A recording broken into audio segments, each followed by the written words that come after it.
क्या है आध्यात्म? दर्शन, चिंतन धारा, विद्या या संस्कृति की परंपरागत विरासत। आध्यात्म दर्शन यानी जीवन का शाश्वत सत्य। मानव जीवन से जुड़े शाश्वत सत्यों को जानिए और समझिए उपासक डॉक्टर सोहन राज तातेड़ से हमारे खास कार्यक्रम आत्मविज्ञान में। आत्मविज्ञान यानी सही दृष्टि, सही सोच। भाई और बहनों, मातृशक्ति को नमन। स्टूडियो में आपका हार्दिक स्वागत, अभिनंदन, सत्कार है। साइंस ऑफ द सोल आत्मविज्ञान कार्यक्रम के अंतर्गत हम आपको सही दृष्टि, सही सोच, राइट विजन, राइट थिंकिंग के तहत आपको नए नए एपिसोड्स के माध्यम से आपकी जो दृष्टि को हम अच्छा करते हैं। जब दृष्टि अच्छी बन जाती है तो सृष्टि अच्छी बन जाती है। जब दिशा बदल दो तो दिशा बदल जाती है। जब दिशा बदल दो तो दशा बदल जाती है। तो हम नजर बदल दो तो नजरिया बदल जाता है। आपके दृष्टिकोण को सही करने के लिए आत्मविज्ञान कार्यक्रम चालू किया, और एक बार आत्मविज्ञान कार्यक्रम के अनुसार आपकी दृष्टि सही होगी तो पूरा जीवन सही सही चलेगा। और ये नए नए एपिसोड्स के माध्यम से हम आपकी दृष्टि को सही करते हैं। तो आज का हमारा बहुत ही सुंदर जो विषय है, अल्टीमेट विषय है, वो है कि संलेखना संथारा। भाई और बहनों, नदी दो तटों के बीच में बहती है। हमारा जीवन भी दो तटों वाला है। कौन से दो तट है? एक हमारा जन्म है और एक मृत्यु है, और ये निरंतर चलता रहता है।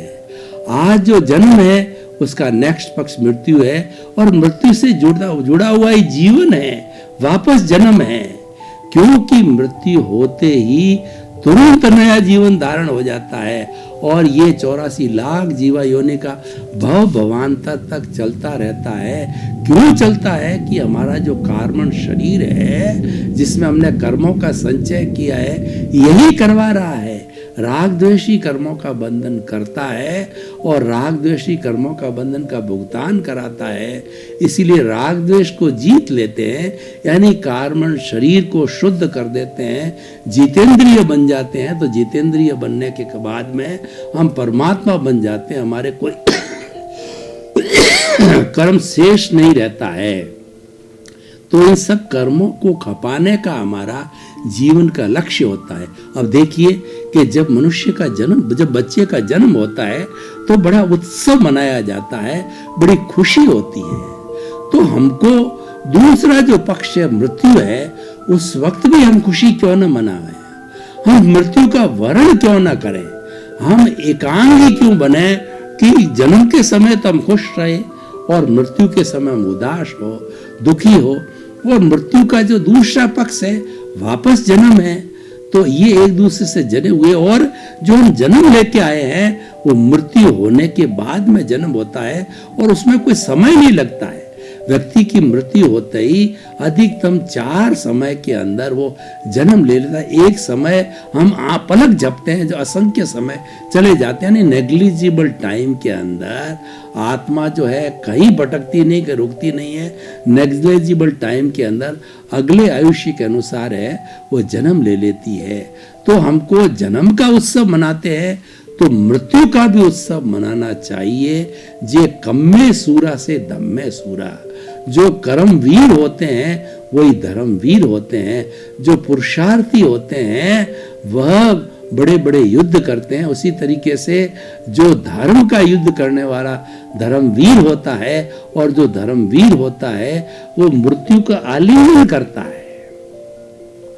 वो मृत्यु को बुलाता है कि मैं तैयार हूं, आप आ जाइए, मुझे ले जाइए। मुझे बिल्कुल घबराहट नहीं है, क्योंकि मैं सनातन सत्य को जानता हूं, मैं कुदरत के कानून को जानता हूं,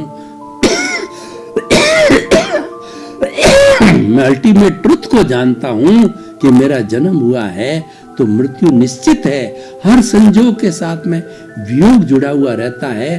तो मैं सनातन सत्य को जानता हूं, तो मैं आपको इनवाइट करता हूं। होता क्या है कि हमारा शरीर काम करते करते जो है बाद में घिस जाता है, तो वो जीर्ण शीर्ण हो जाता है। एक आखिर आयुष्य के पूरा होने के समय से कुछ पूर्व की स्थिति ऐसी होती है कि शरीर के अंदर बीमारी का होना, शरीर काम न करना, शरीर एकदम जवाब दे देना, जीर्ण शीर्ण हो जाना, बंद होने की स्थिति में आ जाना। जैसे मशीन कैसे बंद होती है कि मशीन जो है झटके खाती खाती फिर वो बंद हो जाती है, गिर जाती है, उसी तरीके से ये हमारा शरीर जो है झटके खाता खाता जो है ये गिरने लग जाता है। जब शरीर जीर्ण शीर्ण हो जाता है तो जो धर्मवीर होता है उसको क्या करना चाहिए कि उसको वो संलेखना संथारा करता है।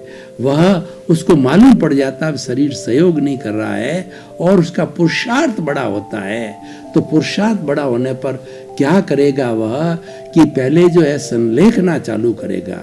संलेखना मतलब संथारा लेने की पूर्व स्थिति होती है। संथारा का मतलब है खुशी खुशी इस शरीर को छोड़ना, मृत्यु को आलिंगन करना, ये संथारा है। उसके पहले वह अपने जो है वो अपने खुद की साक्षी से, अपनी आत्मा की साक्षी से, परिवार वालों के साथ में और गुरु से आज्ञा लेकर के बकायदा वो जो है संलेखना चालू कर देता है। संलेखना चालू कैसे होती है कि हमारा ये शरीर होता है ये भोजन और पानी से चलता है। तो व्यक्ति को मालूम है कि अब ये जीर्ण शीर्ण हो रहा है तो वो पहले अपने पुरुषार्थ के द्वारा, हम प्रतिदिन मान लीजिए कि 10 द्रव खाते हैं, 15 द्रव खाते हैं, तो धीरे धीरे छोड़ता छोड़ता एक ही द्रव पे आ जाता, रोटी के द्रव पे आ जाता है, रोटी और पानी के द्रव पे आता, फिर धीरे धीरे धीरे वो छोड़ता छोड़ता जो है खाली पानी पे आ जाता है। ये तिविहार संथारा केवल पानी के आधार पर जो है वो शेष जीवन को यापन करता है। ये तिविहार संथारा कहलाता है। जो ही भोजन को छोड़ देता वो संथारा की स्थिति चालू हो जाती है, वो तिविहार संथारा होता है। और कई तो बहुत मनोबल वाले होते हैं कि उस पानी को छोड़ते छोड़ते हुए चौविहार संथारा की स्थिति में आ जाता है। और तब तक उनके शरीर के अंदर, उसकी आत्मा के अंदर साक्षी रहती है, उसका मनोबल रहता है और वो बकायदा कहता है कि मुझे पानी छुड़वा दो, पानी का त्याग कर दो, वो चौविहार संथारा हो जाता है। ये मृत्यु को आलिंगन करने की पूर्व की स्थिति है, वो संथारा कहता है। और उसके पूर्व जो 10 दिन, 15 दिन, 20 दिन सारी तैयारी की जाती है वो संलेखना कहलाती है। संलेखना का मतलब है कि मृत्यु के आलिंगन की तैयारी।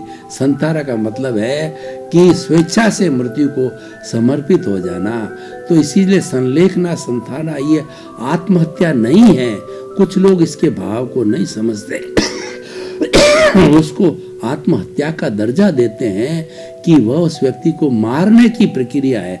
स्नेह ने उसका भोजन छुड़वा करके, जब भोजन छूटेगा तो व्यक्ति मरेगा ही, तो जबरदस्ती नहीं छुड़ाया जाता उसको भोजन।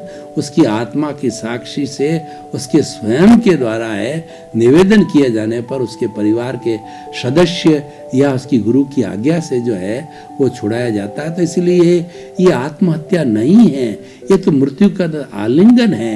ये तो हंसते हंसते मृत्यु का वर्ण करना होता है। जैसे कि हमारे सैनिक लोग होते हैं, वो हमारी जो फ्रंटियर्स है, यानी हमारे जो देश की सीमा है, उसके ऊपर जाकर के और उनके ऊपर कोई हमला होता है तो वो लास्ट मोमेंट तक जो है वो सामने वाले से शत्रु से लड़ते रहते हैं। और जब शरीर जवाब दे देता है तब वो कहते हैं कि दोस्तों अब चलते हैं। यानी वो लास्ट समय तक जो वीरता के साथ लड़ता रहता है।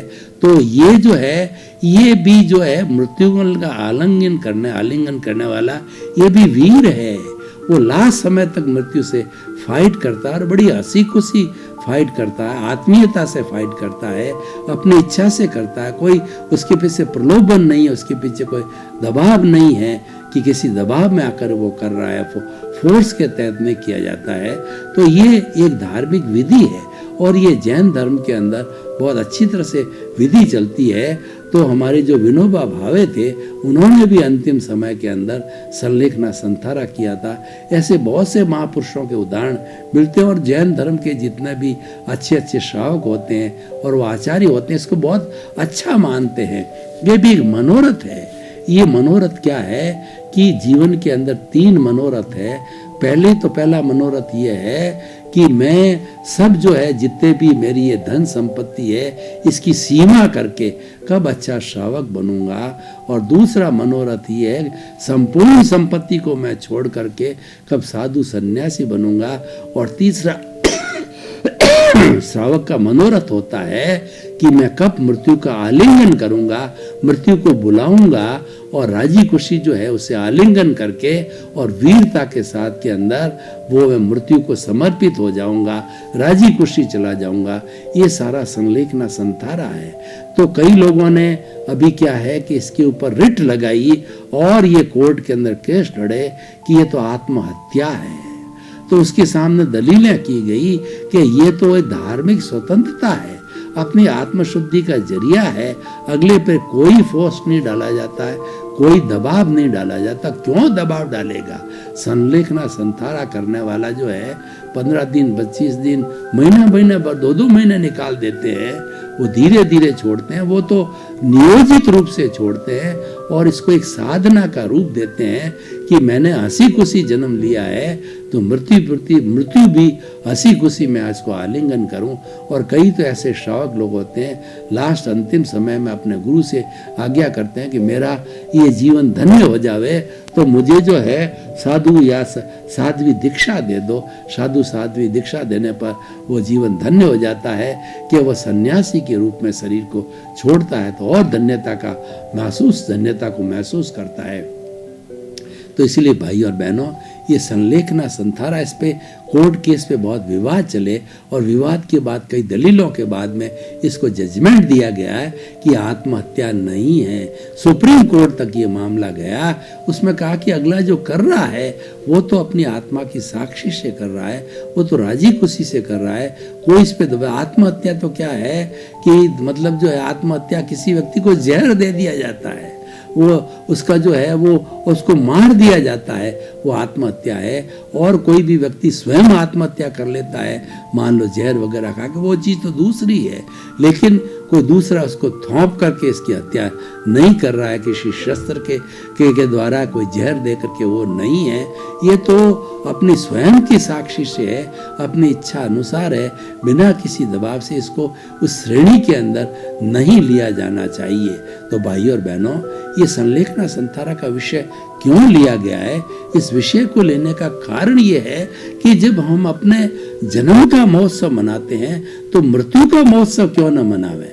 मृत्यु के महोत्सव को ही संलेखना संथारा कहते हैं कि आपको तो दोनों चीजों को एक समान समझना चाहिए। जैसा जीवन है वही मृत्यु है, वही नदी के दो तट होते हैं, दोनों बराबर होते हैं। और जो आज हमने जन्म लिया है इसका दूसरा पक्ष देखें तो मृत्यु होकर के जन्म हुआ है, और जब ये मृत्यु होगी तब अगला जन्म होगा। यानी ये तो श्रृंखला, ये तो चलती रहती है। तो हम दोनों को इसको सत्यता के तराजू पर तोले, दोनों को सत्य माने, तो हम इसकी तैयारी क्यों नहीं करें? इसकी की जानी चाहिए। लेकिन तैयारी वही करता है जो बहुत लोग जो है वो उच्च जो है चिंतन वाले होते हैं, आत्मशुद्धि वाले होते हैं, वही करते हैं। इसके पीछे सबसे बड़ा लक्ष्य क्या रहता है कि मेरा अंतमति सो गति, अंत समय के अंदर संलेखना संथारा के साथ में जाऊं तो मेरी गति अच्छी हो, यानी कि मेरे भवों के अंदर कमी हो, और भवों के अंदर जितनी कमी होती है उतने मोक्ष की ओर अग्रसर होते हैं, मोक्ष की ओर प्रयाण करते हैं। तो संलेखना संथारा हमारे आत्मशुद्धि का परिचायक है। ये आत्महत्या नहीं मानना चाहिए और ये मृत्यु का आलिंगन है। इसके पहले सारी तैयारी की जाती है, सिस्टमेटिक तरीके से चलता है, योजना बद्ध होके चलता है। सबसे पहले तो व्यक्ति का शरीर जीर्ण शीर्ण होने लग जाता है, उसको आभास होने लग जाता है कि अब मेरा शरीर ज्यादा टिकने वाला नहीं, तब वो पुरुषार्थ करता है। वो अपने परिवारजनों को कहता है, अपने गुरु से आज्ञा मंगवाता है कि मुझे संलेखना संथारा की आज्ञा दो। और बाकायदा जिस पीरियड में संलेखना संथारा चाहे साधु की हो चाहे श्रावक की हो, तो उसके परिवार के जन साधु के साथ में साधु होते हैं, बड़ी परिचर्या करते हैं, उसको हर वक्त ज्ञाता दृष्टा भाव में रखते हैं, आत्मचिंतन में रखते हैं, अपने स्वभाव में रखते हैं, कभी विभाव में नहीं जाने देते। उसी तरीके से श्रावक हो तो साधु साध्वी हैं, उनके निमित्त बनते हैं और उनके परिवार वाले निमित्त बनते हैं। हर वक्त जो है उनको अच्छा चिंतन कराया जाता है, आत्मचिंतन कराया जाता है, और आत्मचिंतन के अंदर जो है वह लुब्ध होकर के, और वह किसी भी तरह से जो है वो उसको उसके भाव इधर उधर नहीं बिखरे, उसके भाव जो दृढ़ रहे, यानी अपने स्वभाव में परिणति करे, स्वभाव में रहे, विभाव में नहीं जाने। पूरे संलेखना संतारा के बीच के अंदर उसके परिवारजनों का या साधु साथियों का योगदान रहता है। उनका मंतव्य रहता है कि जो संलेखना संतारा करने वाला है वो विभाव में नहीं जाए, स्वभाव में रहना चाहिए, क्योंकि स्वभाव में रमण करना वही मुक्ति है और वही मोक्ष है। और जब व्यक्ति अपने स्वभाव में रहता है तो सबसे बड़ा पुरुषार्थ क्या है? अपने स्वभाव में रहना। और विभाव में जाना जो है ये दुख का कारण है। विभाव में जाते ही जो है हम कर्म बंधन से युक्त हो जाते हैं, और विभाव के कारण ही ये हमारा कर्म शरीर खड़ा है, और वो सारा कर्म शरीर स्वयं ही विभाव कहता पकड़ने वाला है। वह जड़ है और जो है हमारे इस शरीर को भी विभाव में डालता है। इसीलिए स्वभाव में रहना पुरुषार्थ है, और विभाव में जाना जो है वो हमारा भोग है। जब हम विभाव में जाते हैं तो हम नए नए कर्मों का अर्जन करते हैं और साथ साथ में भोगते भी हैं। तो भाई और बहनों, यह एपिसोड इतना सुंदर है कि ये हमारे एक अलग तैयारी के लिए, हम जीवन के अंदर सभी तरह की तैयारी करते हैं। कोई RAS IAS का कंपटीशन का एग्ज़ाम देना चाहता है तो वह सबसे पहले क्लासेस अटेंड करता है और उसकी सारी तैयारी करता है। कोई भी बच्चा है तो अपनी परीक्षा के पूर्व तैयारी करता है। तो उसी तरीके से जो साधक है जिसको कि मृत्यु का आलिंगन करना है और हंसते हंसते जो है मृत्यु को इनवाइट करना है, तब वो संलेखना संतारा की स्थिति में जाता है और संलेखना संतारा प्रारंभ करता है। कोई मजबूरी के साथ, कोई दबाव के साथ, कोई प्रलोभन के साथ वो नहीं दिया जाता है। तो बड़ी सुंदर सी बात है। जो लोग इसको आत्महत्या मानते हैं तो प्रथम दृष्टया ये बात खारिज हो जाती है कि जो आत्महत्या वो तो बाई फोर्स कराई जाती है, दबाव से कराई जाती है, और इसमें किसी तरह का दबाव नहीं है। अब तो सुप्रीम कोर्ट ने बहुत क्लियर कर दिया है। अब इसीलिए बार बार रिट लगाने की जो अवस्था है, जो बातें हैं, अब वो समाप्त हो गई है। और क्योंकि सुप्रीम कोर्ट तक मामला पहले नहीं गया था, पहले लोअर कोर्ट तक चलता था, अब सुप्रीम कोर्ट में जाने के बाद में इसकी फाइनल दलीलों को देने के बाद के अंदर दो चीज़ें बड़ी स्पष्ट हो गई। बाल दीक्षा और ये संलेखना संतारा। बाल दीक्षा के लिए कहा गया है कि हमारी भारतीय संस्कृति के संविधान के अंदर यह जो स्वतंत्रता है हर एक व्यक्ति को कि वो 9 वर्ष का हो तो उसमें समझ आ जाती है। माँ के गर्भ में जन्म लेने दीक्षा लेने तक 9 वर्ष का कोई भी दीक्षित हो सकता है। वो दीक्षित होके समझ आ जाती है स्वतंत्रता है, वो कौन सा संन्यास का रास्ता अपनाए या फिर वो बड़ा होके गृहस्थ का रास्ता अपनाए। वो स्वतंत्रता में किसी को डिस्टर्बेंस नहीं किया जानी, संवैधानिक स्वतंत्रता है, ये हमारे भारतीय संविधान में दी गई है। तो अब क्योंकि कोर्ट ने इसको फैसला कर दिया है तो बाल दीक्षा के साथ साथ के अंदर ये जो हमारा संलेखना संतारा है इसको भी एक अनुमति मिल गई है। ये एक धार्मिक प्रकल्प है, ये धार्मिक प्रक्रिया है। हर एक व्यक्ति नहीं कर सकता है, न करवाई जाती है, न कोई दबाव दिया जाता है। ये हमें वही व्यक्ति जो अलग पुरुषार्थ करने वाले हैं वही व्यक्ति कर सकते हैं, और जिनका जो है बहुत विल पावर बहुत ऊपर होता है, जिनके अंदर जो सहन करने की शक्ति अलग होती है वही कर पाते हैं। तो इसको हम जो मृत्यु कैसे मान, हम जो है हम इसको मृत्यु दंड कैसे मान सकते हैं? मृत्यु दंड नहीं है, ये मृत्यु की नहीं जाती है, इसके लिए स्वयं उसको इनवाइट करता है और वो प्राप्त करता है। तो भाई और बहनों, संलेखना संतारा के अंदर क्या किया जाता है और ये सारी विधि कैसे की जाती है उसके बारे में हम थोड़ा प्रकाश डालेंगे। सबसे पहले तो जो साधक चाहे साधु है या चाहे श्रावक है, वह ये निर्णय करता है कि मुझे संलेखना संतारा करना है, यानी कि जो है मुझे उस लाइन के अंदर जाना है, तो वो धीरे धीरे क्या है अभ्यास चालू करता है। और उस अभ्यास के अंतर्गत जो है वो धीरे धीरे सबसे पहले अपना भोजन की क्वांटिटी कम करता है, द्रव्यों की संख्या को कम करता है, अभ्यास करता है, और कम करते करते अंत के अंदर भोजन का एक आइटम, चाहे रोटी हो चाहे भी कोई हो, एक द्रव्य पे आ जाता है और धीरे धीरे वो द्रव्य भी छोड़ता है। और छोड़ने के बाद के अंदर जो है वो केवल एक पानी पर आ जाता है, क्योंकि ये पानी और भोजन शरीर की आवश्यकता है, भोजन छोड़ देता है और पानी पर आने के बाद के अंदर वो तिविहार संतारा कहलाता है। जो एक द्रव्य जो है पानी के ऊपर आ जाता है, संतारा की स्थिति चालू हो जाती है। उसके पहले सारी संलेखना होती है, संलेखना पूरी होते ही संथारा प्रारंभ हो जाता है, और संथारा प्रारंभ होने के बाद के अंदर एक पानी भी धीरे धीरे वो इतना पुरुषार्थ अपना कायम कर लेता है कि वो कहता है मुझे पानी भी नहीं दिया जाए तो पानी उसके जो रोक दिया जाता है, वो 24 संथारा हो जाता है और भीतर अपने स्वभाव में आत्मरमण में चला जाता है, प्रभु भक्ति में चला जाता है, भीतर विराजमान शुद्ध आत्मा भगवान के दर्शन करने लग जाता है, सेल्फ रियलाइजेशन करने लग जाता है, वो इंट्रोस्पेक्शन करने लग जाता है और आत्मा अनुभूति करने लग जाता है, और वो उनका संथारा चालू हो जाता है। अब उनका आयुष्य पर निर्भर करता है कि वो आयुष्य जो है कितना है, तो आयुष्य के अनुरूप जो है वो उतने समय तक फिर जिंदा रहता है, और जब आयुष्य पूर्ण हो जाता है तो कहा जाता है कि संथारा सीज गया, और संथारा सीजने के बाद इधर तो संथारा सीजता है, इधर उसका आयुष्य पूरा होता है, तो व्यक्ति जो आत्मा है इस शरीर छोड़ करके अन्य स्थान पे चली जाती है। और संलेखना संथारा कहने के बाद में कहा जाता है, क्योंकि जो व्यक्ति जिस लेशिया में मरता है उसी लेशिया में जन्म लेता है, अंतिम समय में इसके भाव बहुत शुद्ध होते हैं, तो वो शुभ भावों के कारण जो है वो अच्छी गति मिलता है। अच्छी गति या तो मनुष्य की होती है, या जो है वह होती है जो है देव गति की होती है।